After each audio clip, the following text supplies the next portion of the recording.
ഇപ്പോൾ MT വാസുദേവൻ നായരുടെ മകൾ അശ്വതി മാധ്യമങ്ങളെ കാണുകയാണ്. വളച്ചൊടിക്കുന്ന രീതിയിൽ ഇതിൽ എഴുതി പിടിപ്പിച്ചിട്ടുണ്ട്. ഒന്ന്. രണ്ട്, അതിൽ സിതാര നിഷേധിച്ച ചില കാര്യങ്ങൾ മുഖവിലയ്ക്ക് പോലും എടുക്കാതെ ഇതിൽ തിരികെ കയറ്റിയിട്ടുണ്ട്. അപ്പോൾ അതൊന്നും നമുക്ക് കണ്ടില്ല എന്ന് നടിക്കാനൊന്നും പറ്റില്ല.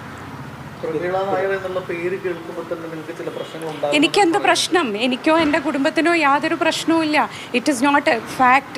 ഞങ്ങൾക്ക് ഡിനൈ ചെയ്യാൻ പറ്റുന്ന ഒരു സംഗതിയേ അല്ല. അവർ ജീവിച്ചിരുന്നു, എൻ്റെ അച്ഛൻ്റെ ആദ്യ ഭാര്യയായിരുന്നു എന്നുള്ളത് എല്ലാവർക്കും അറിയുന്ന കാര്യമാണ്. ആ പേര് കേൾക്കുമ്പോൾ ഞങ്ങൾക്ക് എന്ത് പ്രശ്നം? ഞങ്ങൾക്ക് അങ്ങനെ യാതൊരു പ്രശ്നവുമില്ല. അത് അവരുടെ തോന്നലാണ്. ആ പറയുന്ന അവരുടെ ആ സ്റ്റേറ്റ്മെൻറ്റ് തന്നെ is A kind of harassment.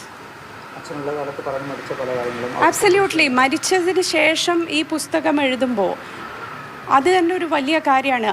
ഒരുപാട് ഘട്ടങ്ങളിൽ ആവശ്യമായിട്ടുള്ള ചോദ്യങ്ങൾക്ക് കൃത്യമായിട്ട് മറുപടി നൽകിയിട്ടുണ്ട് എൻ്റെ അച്ഛൻ.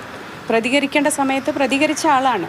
അപ്പോൾ അങ്ങനെയുള്ള ഒരാളെ അദ്ദേഹം ജീവനോടെയുള്ളപ്പോൾ എഴുതാതെ പിന്നെ മരിച്ചതിന് ശേഷം 1 വർഷം കഴിഞ്ഞ് ഈ പുസ്തകം വരുമ്പോൾ അപ്പോൾ എഗെയിൻ അതിൻ്റെ ഉദ്ദേശശുദ്ധി അതിനെ എനിക്ക് ചോദ്യം ചെയ്യേണ്ടിയിരിക്കുന്നു.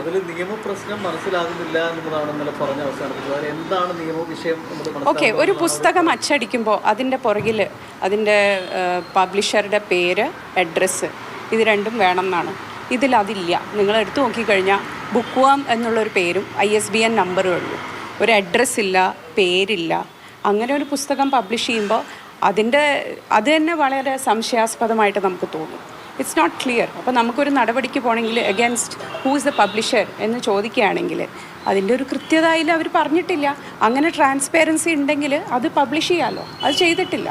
അപ്പോൾ അത് ഓൾ ദീസ് ഫാക്ടേഴ്സ് അവർ പുസ്തകം പിൻവലിക്കും എന്താണെന്നുള്ളത് അവർ കൃത്യമായിട്ട് പറയട്ടെ, എന്നിട്ട് നമ്മൾ തീരുമാനിക്കും.